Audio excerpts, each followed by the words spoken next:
मित्रों, आज हम बात करेंगे हिंदी साहित्य इतिहास लेखन परंपरा में अन्य कुछ प्रमुख इतिहासकार के बारे में। इसी क्रम में आगे के वीडियो में हमने पढ़ा है ग्रासादास तासी, शिव सिंह सेंगर, ग्रियर्सन, आचार्य रामचंद्र शुक्ल तथा कुछ अन्य इतिहासकारों को। अब आगे बढ़ते हुए आज हम चर्चा करेंगे डॉक्टर श्याम सुंदर दास जी के ऊपर। डॉक्टर श्याम सुंदर दास जी जो हैं वो काशी में सन 1875 ईस्वी में जन्म लिए हुए थे और इनकी मृत्यु जो है 1945 ईस्वी में हुआ था बनारस में।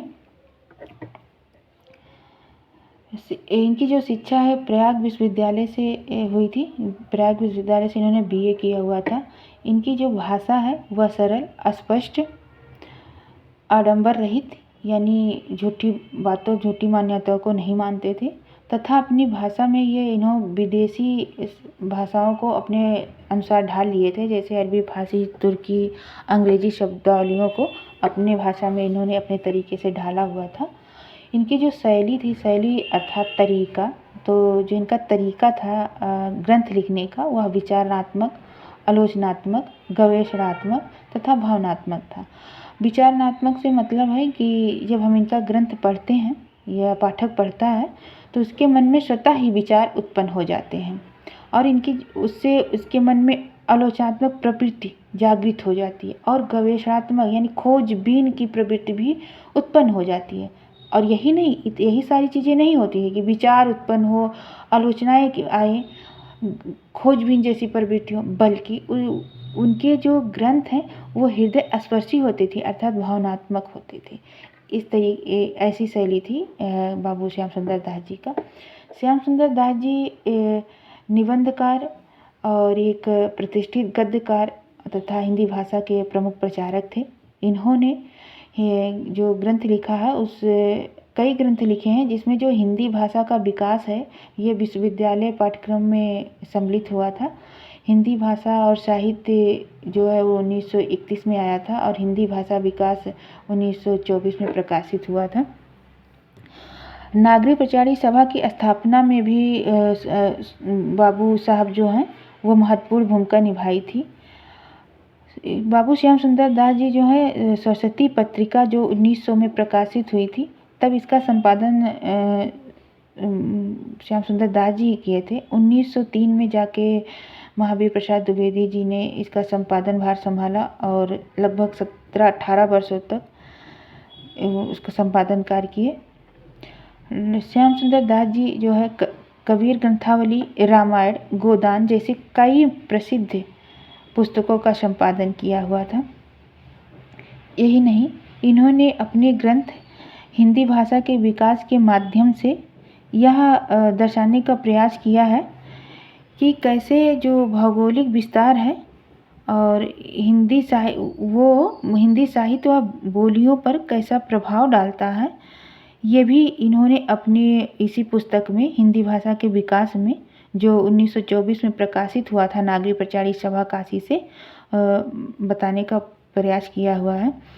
और उसी में इन्होंने ये भी बताए कि अवधी भाषा, अवधी बोलने वालों की जनसंख्या लगभग 2 करोड़ है। प्रश्न बनता है कि किस ग्रंथ में बताया गया है कि अवधी बोलने वालों की जनसंख्या लगभग 2 करोड़ है, तो वो ग्रंथ है हिंदी भाषा का विकास 1924 डॉक्टर श्याम सुंदर दास जी का। डॉक्टर श्याम सुंदर दास जी जो अपने ग्रंथ में काल विभाजन करने लगे हैं, तो उसमें काल विभाजन करते समय इन्होंने आचार्य रामचंद्र शुक्ल जी के काल विभाजन का ही अनुकरण किया। अनुकरण मतलब होता सीखे हैं, मतलब उसी से उन्हीं के पीछे उन्हीं के तरीके से ही अपना नामकरण दिए हैं। जैसे शुक्ल जी ने अपने काल विभाजन में आदिकाल को वीर गाथा काल कहा, तो इन्होंने आदिकाल को वीर गाथा युग और भक्ति काल को शुक्ल जी ने भक्ति काल कहा, तो इन्होंने भक्ति युग और रीति काल को रीति युग तथा आधुनिक काल को नवीन विकास युग कहा। ये बहुत महत्वपूर्ण पॉइंट है, महत्वपूर्ण बिंदु है। ये नवीन विकास युग नाम किसने अपने काल विभाजन में आधुनिक काल को कहा है? तो डॉक्टर श्याम सुंदर दास जी ने कहा है। या यह प्रश्न ये बन जाए कि आधुनिक काल को किसने नवीन विकास काल कहा है, या श्याम सुंदर दास ने आधुनिक काल को क्या नाम दिया है? तो आंसर होगा कि नवीन विकास काल युग होगा। आगे हम बात करेंगे कि जब ये हिंदी विभाग में काशी में अध्यक्ष नियुक्त हुए थे तो इनका क्या योगदान रहा हमारे हिंदी विकास में। 1921 में हिंदी विभाग में अध्यक्ष नियुक्त हुए थे कौन? बाबू श्याम सुंदर दास जी। तो इन्होंने हिंदी विभाग की स्थापना की, काशी विश्वविद्यालय में हिंदी विभाग की स्थापना कराई तथा हिंदी का शिक्षण प्रशिक्षण कार्य शुरू किया। ये बहुत ही इम्पोर्टेंट बिंदु है ये, और यहाँ से कई बार प्रश्न भी बने हुए हैं कि किसने हिंदी विभाग की स्थापना किया था काशी विश्वविद्यालय में? तो श्याम सुंदर दास जी ने किया था। इसके पहले उच्च विभाग में उच्च स्तरीय पर हिंदी का शिक्षण का कोई व्यवस्था नहीं था। सर्वप्रथम जब अध्यक्ष बने तो बाबू श्याम सुंदर दास जी ने ही किया था, और वो समय था। यह प्रश्न बनता है कि श्याम सुंदर दास जी काशी विश्वविद्यालय में अध्यक्ष कब नियुक्त हुए थे? तो 1921 ईस्वी में नियुक्त हुए थे। काशी विश्वविद्यालय के उच्च कक्षाओं में हिंदी को स्थापना दिलाया, जो अंग्रेजी के माध्यम से शिक्षा प्रदान करने की पूर्व प्रथा का एक महत्वपूर्ण परिवर्तन था। इसके पहले जब इसका हिंदी विभाग की स्थापना नहीं थी तो केवल अंग्रेजी माध्यम से ही लोग उच्च शिक्षा प्राप्त करते थे, हिंदी माध्यम से उच्च शिक्षा प्राप्त नहीं करते थे।